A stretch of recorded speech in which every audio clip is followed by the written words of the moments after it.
Welcome back, you awesome mindsetters. So, as you know, we're doing physical science for grade 10s and we're doing awesome vectors and scalars. And I know that you guys are already saying you're having an awesome show. So, make sure that you don't move throughout the whole show because it does get more awesome on Learn Extra Live. You know that by now.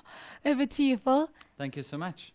Well, I see a lot of you are making guesses on the page. I just want to reiterate what was said before. Guys, please, please, please. You've got to explain how you got to your answer because a lot of you are just throwing the numbers out there. We're not going to give you those calculators. You guys have got to help each other.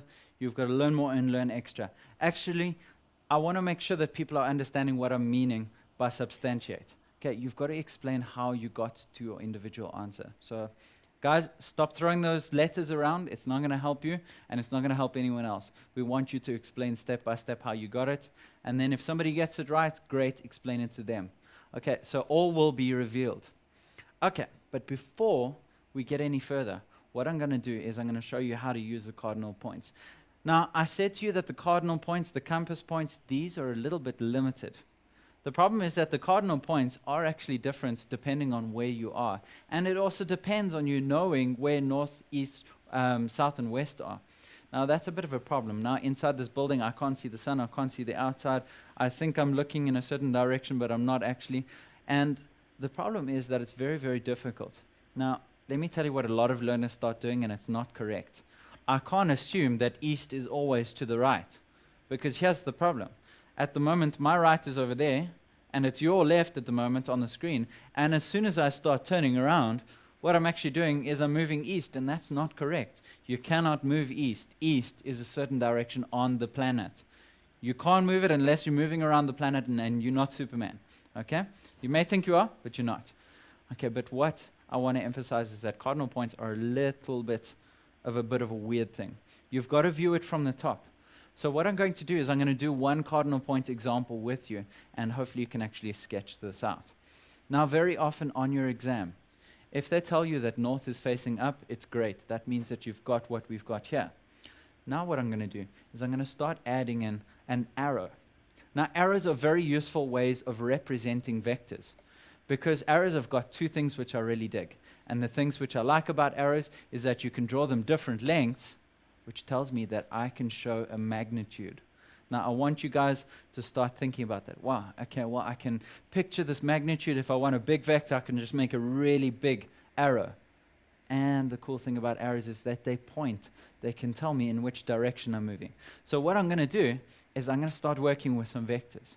Now, I'm going to choose a nice bright yellow arrow. I've got a starting point, and I've got an end point where the arrow ends. And then what I'm going to do is I'm going to try and figure out where I'm landing up. Okay, well, what I'm going to do is I'm going to actually start rotating around. Now, I hope that you can actually see is that I can change the length of my vector, so that changes the magnitude. Now, what I can also do is I can start to rotate, and I can move around my direction of movement. If I want to go north, I go right along there. If I want to go east, I can go there. If I want to go south, I can go there. Or even west. But now, a lot of you have actually figured out, and I can see this from the guesses, is that if I walk south and east, I'm going to land up somewhere inside here. But I'm not entirely sure how far I've walked. And the how far is how I use my arrow. So I can make it shorter or longer, or I can even rotate it around. Now that's quite important. So if I'm walking south and east, one thing which I want you to remember is that you can walk in between these things. Now, I just want to label these extra little bits and pieces, and most of you have actually managed to figure this out. Halfway between all of these cardinal points is actually another set of cardinal points. Now, they're slightly less important, but they are important nonetheless. So if I draw another cross like that, I can actually tell some additional cardinal points. Now, those are the in-between guys. Now, just a hint is that these cardinal points, these extra ones which I'm drawing in yellow, only apply when I'm exactly halfway in between north and east, or east and south. So it's 45 degrees between my cardinal points such as northeast, over here, and then southeast. Now, a lot of you are wondering, why don't I say east-south? Well, north and south take priority over these. So over here, what I'm going to say is southwest. Okay. and then over here, northwest. So you always mention the north or south first. Okay, so that's one way of using cardinal points, or using the points on the compass to show me in which direction something went. Here is a problem. I don't always have a compass, and I don't always know what the whole thing looks like. The problem is that this is looking from the top. This is as if you're in an aeroplane above something happening, and that's quite difficult to picture sometimes. Sometimes it's actually impossible. So how else can I start to do cardinal points, or how else can I use a compass to tell direction? And that's using the following system. This is the bearing system. Now, what I'm going to show you is how to use and calculate bearing. Now, the bearing is the degrees or degree clockwise from north. So what do I mean? If I start out from my northern cardinal point and I rotate clockwise, just to remind you which direction a clock goes, most of you guys know, okay? Clockwise, if I start at north, if I move to your right and I start rotating around. So let me just show you.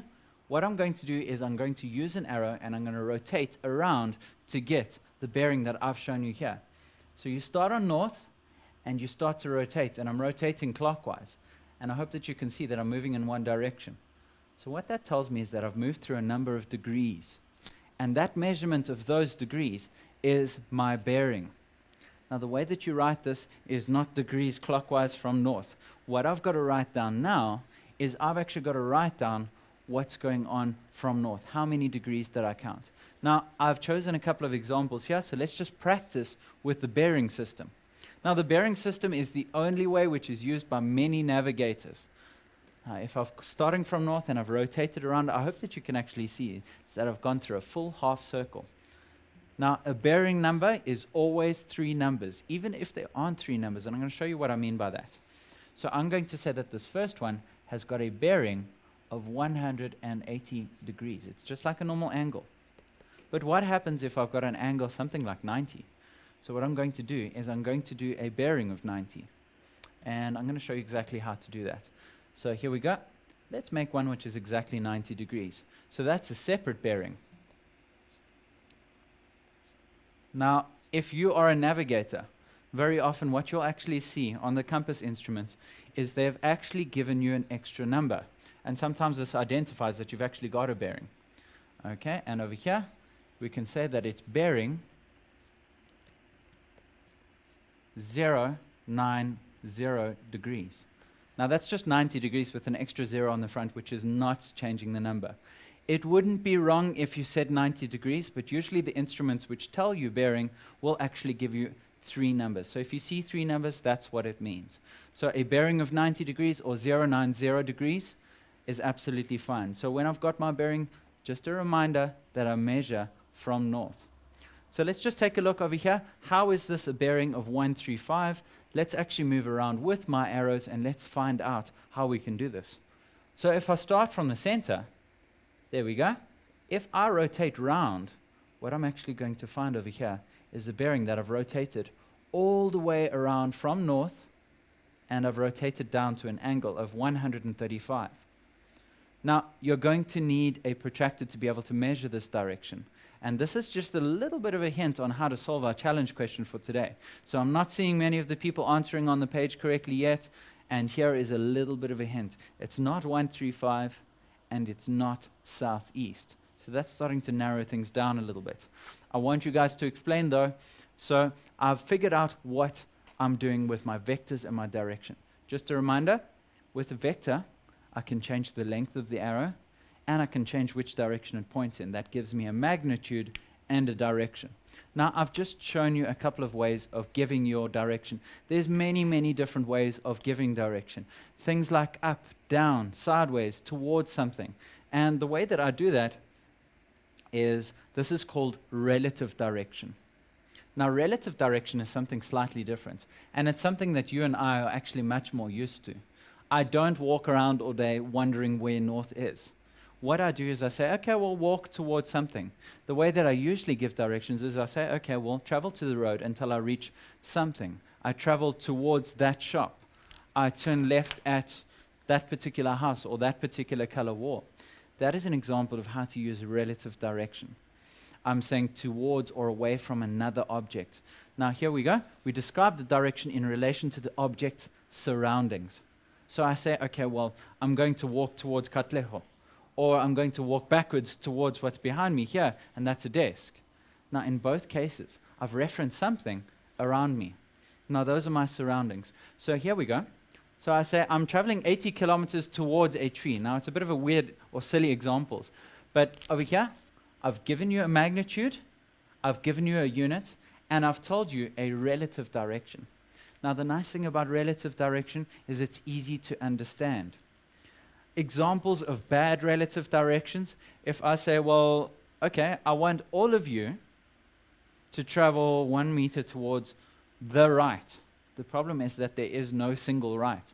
My right is different to your right. I'm holding out my right hand, but it looks like the left on your screen. So you're saying, okay, well, do I go towards that side of the screen, or do I go towards my right? Who's right? The question is there something relative? Is there something absolute in the room? Okay, well, I could tell you all to move 1 meter towards the screen, because that way we're much more awesome. Okay? Absolute or relative direction is probably the most important thing that they're going to be using. Now try use another object in your description. It's going to get you very far. Okay, so let's move onwards a little bit. Something which I just want to point out is that there are certain things which can only be vectors. And here's a couple of examples, and I'm going to deal with some of these today. Okay, force. Measured in newtons, I've got to say where I'm pushing something. It's absolutely important. If I'm trying to lift something, I cannot push it down. I cannot push it forward. I cannot pull it towards me to lift it up. Force has to act in a certain direction. Displacements, which is also measured in meters, well, where are we going? The question is, what is the difference between displacement and distance? And we're actually going to show you on the floor. I've drawn all over the floor, and that's going to happen after the ad break. What about velocity? Now, velocity's got a unit which I'm going to show you, and you've seen this before. I hope that you recognize that meters per second is a way that I can measure speed as well. Now, what makes these vectors? Well, I've got to give them all directions. Every single one of these has got to have a direction. It's very, very important. When I give them in answers, when I ask questions about them, if I give you a vector, you'll know it because there's a direction attached to it. Well, let's start actually working with these vectors and scalars, and let's see if there's any relationship between some of the scalars and some of the vectors. Now, just a bit of an exam hint for you grade 10s. Very often they'll actually ask you to separate scalars from vectors. They'll give you a whole bunch of quantities and ask you to say, okay, well, this one's a scalar or this one's a vector. Now, all of these scalars are scalars because I can only describe them in terms of magnitude, and I'll give them a unit, but I cannot give them direction. If I can give any of them direction, what that makes them into is into a scale, from a scalar into a vector. So what I'm going to do is I'm going to do exactly that. There's a couple inside here. If I add a direction to them, it actually makes them more important, and it actually makes them much more easy to understand as a vector. So let's just see which ones those are. Now these two guys have got partners. Distance is related to displacement. Now the difference is that if I want distance to become displacement, I need a direction. Once again, speed can become velocity if it's measured in meters per second and it's given a direction. So distance once again was measured in meters, displacement also in meters. So they've actually got the same units. They're both measurements of the length of something. What about speed? How do I change it into velocity? Well, both of them have got this unit of m/s. Now, I'm just going to drop this because a lot of people are probably going to be asking this.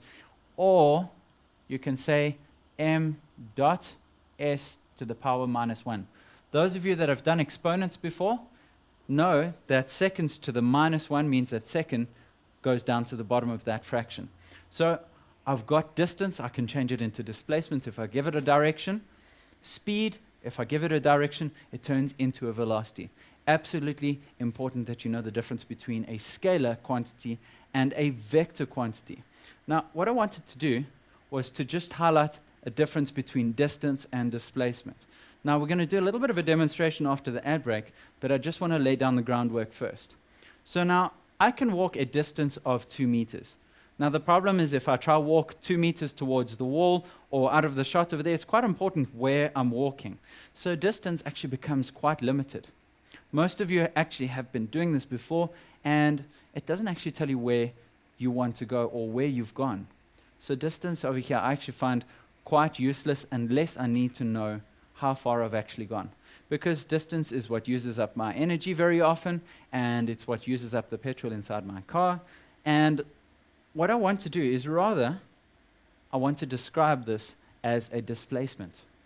So what happens if I add on a direction to a distance? This might seem very simple, just take distance and add on a direction and that makes it into a displacement. That's not actually all that true, and I'm going to show you the difference between that. But over here, we've got our magnitude, we've got our direction. Now all of a sudden this means something. I know, okay, well, I've got to travel 2 meters east. Now one of the things that I haven't actually put here is that displacement doesn't actually tell you how you got there. So now I'm just going to put this down here. So it doesn't matter how we got there. So now the question is, why are you saying it doesn't matter how? Well, displacement only cares about the result. What is the result of what I'm doing? Where did I land up? Well, here's my question to you. What is my displacement for the entire day? So at the beginning of the day and at the end of the day. Well, I started at my house and I went to school, I taught classes, and I came back. I traveled a great distance, but I didn't travel a great displacement. So what I'm going to do is I'm just going to give you a little bit of a squiggly path to think about. Now, if I decided to give you a little bit of a route map from the top, anyone that's ever played with a mapping program or has played with the GPS has seen these squiggly lines before. You can travel down 1 block, you can turn at the 1, you can go down the bottom, you can end up at your favorite restaurant, you can eat your McDonald's, and you can travel up, and you can go to the bookshop, and you can land up there. So if I start out in one place and I end up in another, I want you to be able to tell the difference between the distance and the displacement. What I'm going to do now is I'm going to tell you. Here we go. We've got our distance. So what I've done in white is I've shown you the distance. That is a collection of all these little paths that we traveled. But now, if I want my displacement, it's something slightly different. Displacement asks, where did I land up and in what direction? So let's draw in what is the result from start to end. So let's do exactly that. I'm going to choose my nice arrow because now I'm dealing with vectors. So where did I start? Well, I went down there, then I started traveling down there, then I started traveling down there. You can see that my end result is actually quite different to the distance which I traveled. So the difference between distance and displacement is more than just the direction. Displacement is measured from the start to the end. So let's just make a note there between the distance and the displacement. Displacement doesn't care how you got there. It doesn't measure the individual paths which you take. The displacement is just from the start to the end. It doesn't take into account the distance. Okay, I think people are probably begging for an ad break. What are you thinking? I think they're actually enjoying it, but maybe we should be nice. Perhaps. Guys, please take a short rest and be back with us. Yes, of course. You know that the lesson gets even more exciting, as Phil has said. So do not move from your seats. I mean, don't even go get a glass of water. Just stay there because we will be right back. See you now.